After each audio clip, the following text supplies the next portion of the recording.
Hi అందరికీ నమస్తే అండి. Welcome to my channel. నా ఛానల్లో ఈరోజు టమాటా నిలువ పచ్చడి ఎలా పెట్టుకోవాలో చూద్దాము. ఇక్కడ నేను మెంతులు 2 స్పూన్లు, జీలకర్ర 1 స్పూన్ తీసుకున్నాను. మంచిగా వేగాలి, గోల్డెన్ కలర్ వచ్చాక తీసి పక్కన పెట్టుకోండి. ఆవాలు తీసుకున్నాను 2 స్పూన్లు. ఇక్కడ ఆవ పొడి కూడా చేసుకొని మనం పక్కన పెట్టుకోవాలి. ఫస్ట్ నేను జీలకర్ర మెంతుల పొడి పట్టుకుంటున్నాను. మిక్సీ పట్టుకొని పక్కన పెట్టుకోవాలి. జీలకర్ర మెంతుల పొడి వల్ల మంచి స్మెల్ వస్తుంది, చాలా టేస్టీగా కూడా ఉంటుంది పచ్చడి.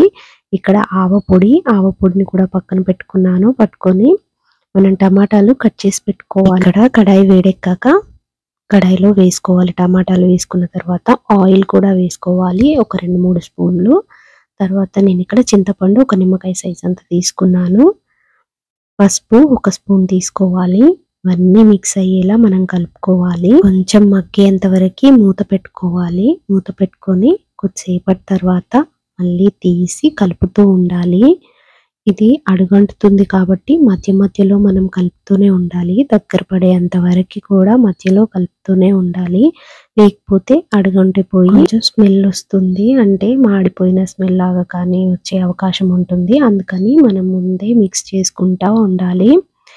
ఎప్పటికప్పుడు మిక్స్ చేసుకుంటూ ఉండాలి. అందులో ఉన్న చింతపండును కూడా అది కూడా నలుపుకుంటూ ఉండాలన్నమాట. టమాటాని చింతపండుని మగ్గేలాగా మగ్గుతూ ఉన్నప్పుడు మనం కొంచెం నలుపుతూ మిక్స్ చేసుకుంటూ ఉండాలి. ఇలా టమాటాల్లో ఉన్న వాటర్ అంతా పోయి మగ్గేంత వరకు మనం ఇలా మిక్స్ చేసుకుంటూ ఉండాలి. ఇలా దగ్గర పడ్డాక మనం పక్కన పెట్టుకోవాలి. పక్కన పెట్టుకొని అది పూర్తిగా చల్లారేంత వరకు వెయిట్ చేయాలి. చల్లారిన తర్వాత ఇక్కడ నేను కారం 3 స్పూన్స్ తీసుకున్నాను, ఉప్పు 1 స్పూన్ తీసుకున్నాను, ఇంకా జీలకర్ర మెంతుల పొడి 1/2 స్పూన్, ఆవ పొడి 1/2 స్పూన్ తీసుకున్నాను.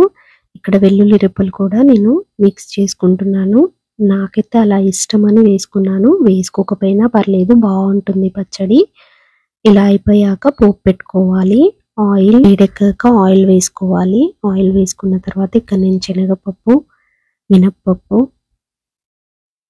వెన్నుమిరపకాయ గింజలు వేసుకోవాలి. వెన్నుమిరపకాయలు కూడా ఇక్కడ నేను మెంతులు కూడా వేసుకున్నాను. జీలకర్ర, ఆవాలు కూడా మిక్స్ చేసుకున్నాను. మిక్స్ చేసుకుని ఇక్కడ వెల్లుల్లిని ఆల్రెడీ దంచి పెట్టుకున్నాను. వెల్లుల్లి కూడా గోల్డెన్ కలర్ వచ్చేంత వరకు వేయించుకోవాలి. మరీ మాడేలాగా వేయించుకుంటే కూడా స్మెల్ బాగా రాదు. గోల్డెన్ కలర్ వచ్చేంత వరకు వేయించుకుంటే సరిపోతుంది. ఇక్కడ కరివేపాకు కూడా యాడ్ చేసుకున్నాను. కరివేపాకు వల్ల మంచి స్మెల్ వస్తుంది, పచ్చడి టేస్ట్ కూడా బాగుంటుంది. చేసి పక్కన పెట్టుకున్న పచ్చళ్ళలో ఈ పోపుని మిక్స్ చేసుకోవాలి. సూపర్ టేస్ట్ ఉంటుంది, చాలా బాగుంటుంది. మీరు కూడా ట్రై చేయండి. అండ్ నా రెసిపీ కనుక మీకు నచ్చినట్టయితే తప్పకుండా సబ్స్క్రైబ్ చేసుకోండి, ఒక లైక్ కూడా చేయండి. ఈ పచ్చడి మనం ఇడ్లీలోకి, దోశలోకి, ఇంకా రైస్లో కూడా తినొచ్చు. టేస్ట్ మాత్రం సూపర్గా ఉంటుంది. ఒక్కసారి ట్రై చేయండి. Thank you for watching.